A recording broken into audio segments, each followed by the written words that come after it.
سلطنت عثمانیہ کے پہلے امیر عثمان غازی سے۔ عثمانیوں کے آباء و اجداد دراصل کردستان میں بسنے والے چرواہے تھے۔ جب چنگیز خان نے ان کے علاقوں پر حملے کیے تو یہ وہاں سے منتقل ہو کر ارطغرل نامی شخص کی قیادت میں موجودہ ترکی کے علاقے اناتولیا آ گئے۔ اس وقت یہ قبیلہ 100 خاندانوں اور 400 گھڑ سواروں پر مشتمل تھا۔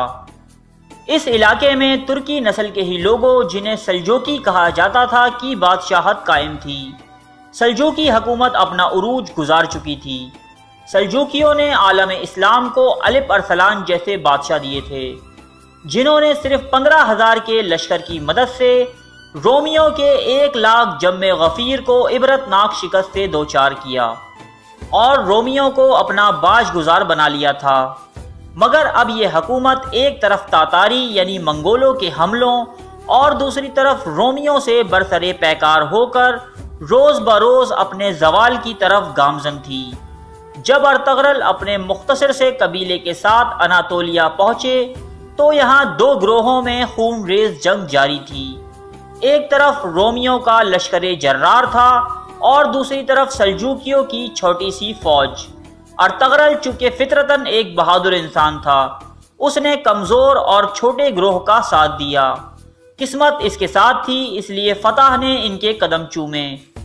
سلجوقی سلطان علاء الدین نے ارطغرل کی بہادری سے خوش ہو کر اناتولیا کی مغربی سرحدوں پر اسے اور اس کے قبیلے کو جاگیر عطا کی۔ اس طرح سلطان علاء الدین کو بھی ایک طاقتور حلیف مل گیا۔ سلجوقیوں کی منتشر ہوتی قوت کے سبب ان کے کئی امیر خود مختاری کا اعلان کر چکے تھے، لیکن ارطغرل نے کبھی علاء الدین سے بغاوت کا نہیں سوچا۔ وفاداری اس کے خون میں تھی، اس لیے ارطغرل نے ہر موقع میں علاء الدین کا ساتھ دیا۔ 1258 عیسوی، اس سال کو مسلمانوں کے بدترین زوال کے طور پر یاد کیا جاتا ہے، کیونکہ اس سال عروس البلاد بغداد پر ہلاکو خان نے حملہ کیا اور اسے صفائے ہستی سے مٹا دیا۔ مسلمان عورتوں اور بچوں کو غلام بنا لیا گیا، جبکہ مردوں کو قتل کر کے ان کی کھوپڑیوں کے مینار بنا دیے گئے۔ علوم و فنون کے مراکز تباہ کر دیے گئے، علماء کو تہ تیغ کر دیا گیا۔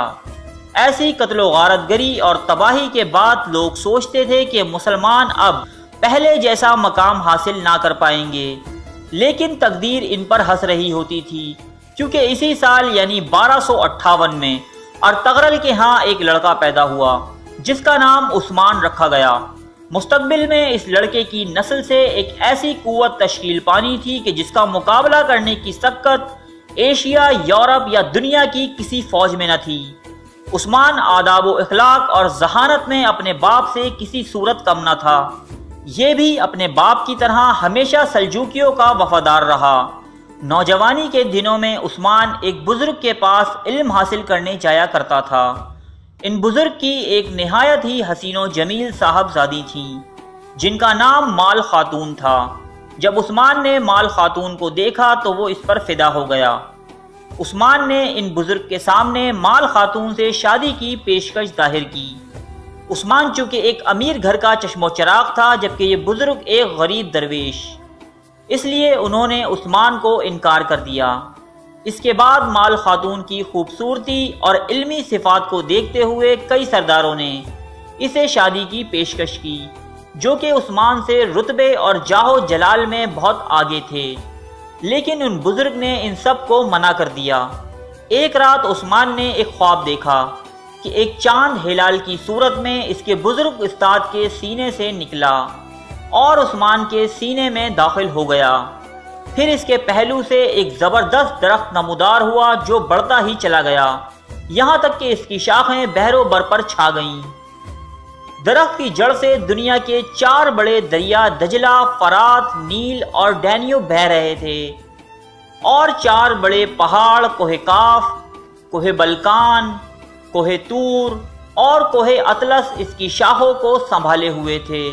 یکدم ایک ہوا چلی اور اس کی پتیاں اڑتی ہوئی ایک عظیم الشان شہر کی جانب چلی، جو کہ 2 براعظموں اور سمندروں پر واقع تھا اور ایک انگوٹھی کی طرح دکھائی دیتا تھا۔ عثمان اس انگوٹھی کو پہننے ہی والا تھا کہ اس کی آنکھ کھل گئی۔ اس نے یہ خواب اپنے بزرگ استاد کو سنایا تو اس جہاندیدہ شخص نے عثمان کے عظیم الشان مستقبل کو دیکھتے ہوئے اس سے اپنی بیٹی کی شادی کرنے کی درخواست قبول کر لی۔ ابھی تک عثمان سلجوقیوں کے صرف ایک جاگیردار کی حیثیت رکھتا تھا، لیکن سن 1300 میں تاتاریوں نے ایک زبردست حملے کے ذریعے سلجوقی سلطنت کا مکمل خاتمہ کر دیا اور سلطان علاء الدین مارا گیا۔ اب عثمان مکمل طور پر خود مختار تھا۔ شروعاتی دور میں جنگ و جدل کے بجائے عثمان اپنی سلطنت کے انتظام و انصرام میں مصروف رہا، جہاں وہ اپنی انصاف پسندی اور رحم دلانہ صفات کی بنا پر بہت مشہور ہوا۔ اسے مسلم اور غیر مسلم دونوں میں نہایت احترام کی نظر سے دیکھا جاتا۔ البتہ دوسرے ترک سرداروں نے اس کی خاموشی کو اس کی کمزوری سے تعبیر کیا اور رومی قلعے داروں سے اتحاد کر کے اس کی حکومت پر حملہ آور ہوئے، لیکن یہ ان کی سب سے بڑی غلطی ثابت ہوئی۔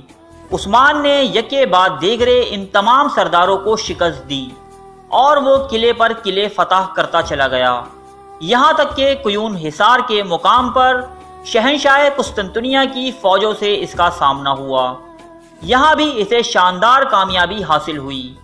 اس کے بعد رومیوں نے تاتاریوں کو عثمان کے خلاف حملے پر آمادہ کیا۔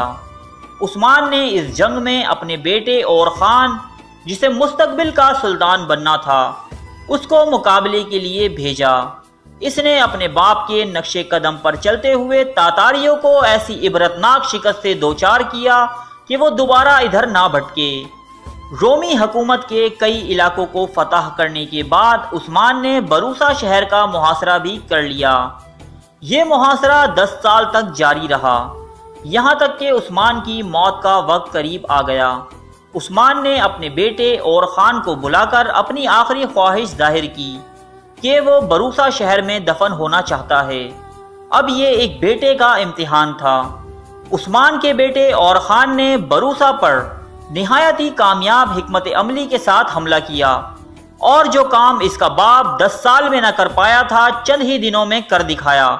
بروسا فتح ہوا اور امیر عثمان کو یہاں دفن کیا گیا۔ عثمان نے اس سلطنت کی بنیاد نہایت نیک نیتی سے رکھی تھی، جس کا مقصد ترویج